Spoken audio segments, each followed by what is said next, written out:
What's going on, Buffs Nation? I hope you all are having a great week so far. Beautiful day out here in Colorado. And I had to get on here and talk about Pat Narduzzi. I mean, this is so funny because, of course, when Coach Prime was taking over and rebuilding Jackson State, I remember, again, just casually following this from a far vantage point that there was some criticism about how he was doing things. With the Amazon series, they focused a little bit on the whole he's not SWAC, and then Coach Prime's like, I am SWAC, and that became like a huge calling card for the team for the whole year. And then he made merch out of it like a marketing genius would. And, it's no shocker to me that a football coach like this has an issue with Coach Prime. And all this is so comical to me that these white head football coaches are coming out here trying to claim some moral high ground that doesn't exist over Coach Prime. But this kind of hypocrisy is just so comical to me.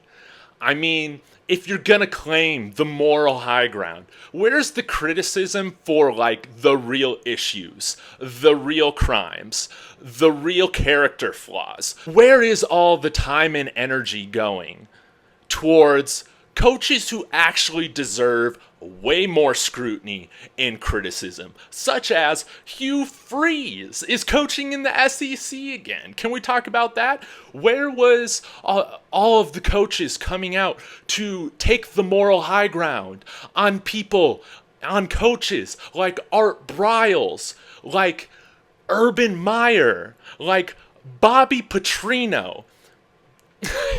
It's mind-blowing. And Lane Kiffin hasn't had a scandal or anything like that. He's outspoken and he has left programs quickly, but he's never been a part of anything like those people that I just mentioned. He can be a polarizing recruiter or a marketer for his programs, but you never see Lane Kiffin talked about like that by other college coaches.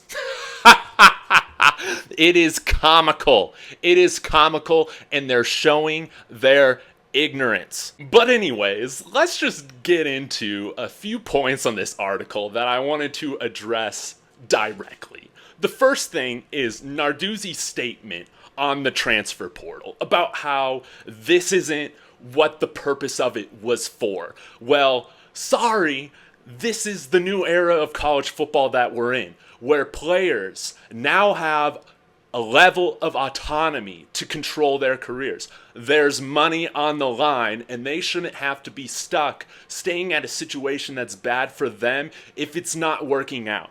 They should have the ability to go and play.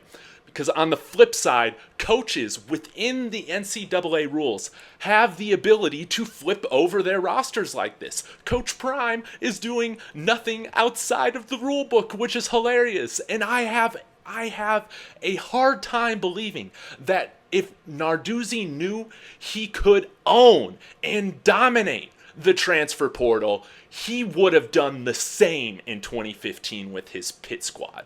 But you know what? He knew he couldn't. So he had to tell those guys that they could stay. He had to tell those guys that they're all of his guys. It is so hypocritical to say that I would have never done that. I would never tell a kid that he could never be here because of his lack of athleticism. For all of the talk about these tough football coaches saying that they come from a generation where they didn't get participation trophies and that they'll never give out participation trophies. What is that then? What is that? Because I have big questions for you if you are compromising your fullest potential in a business about results and winning to win at your highest potential at the expense of hurting an athlete's feelings, saying, hey, you're no longer up to standard here. You need to go. You need to go to another place that you can actually play at because you're not going to play here. What is wrong with being honest? What is wrong?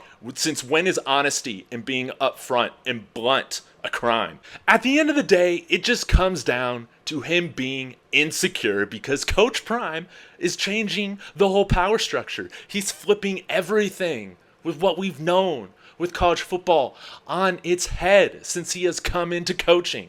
And you see guys like this comically spewing out, puffing their chest, showing their ignorance. Pat Narduzzi, if you believe you are so much better of a coach, so much better of a leader, of a man, you have so much better character than Coach Prime, put your money where your mouth is. If you think you're better, put us on the schedule. Let's settle this on the field. Let's see our teams go head to head and see who dominates. Because I also have a hard time believing that if you were taking over this 1-11 team, you would have gotten the type of recruiting class that Coach Prime has gotten this year. I would have had a hard time believing, or I do have a hard time believing, that you would have secured, flipped, last minute, a guy who was locked into Miami on early national signing day in Cormani McLean to get him to flip a 5-star, one of the top prospects in the whole country, to flip to Colorado after they're coming off of a 1-11 season. I have a hard time believing that this university would be in a better spot going into this season and in the future with you at the helm compared to him. So let's see. Put your money where your mouth is. Put us on the schedule. Let's do it. Let's settle this. But until then, Pat Narduzzi and anybody who comes out puffing their chest like this is just another cartoon character that I'm going to laugh at. Thank you guys for checking in. Let me know what you think. And as always, go Buffs.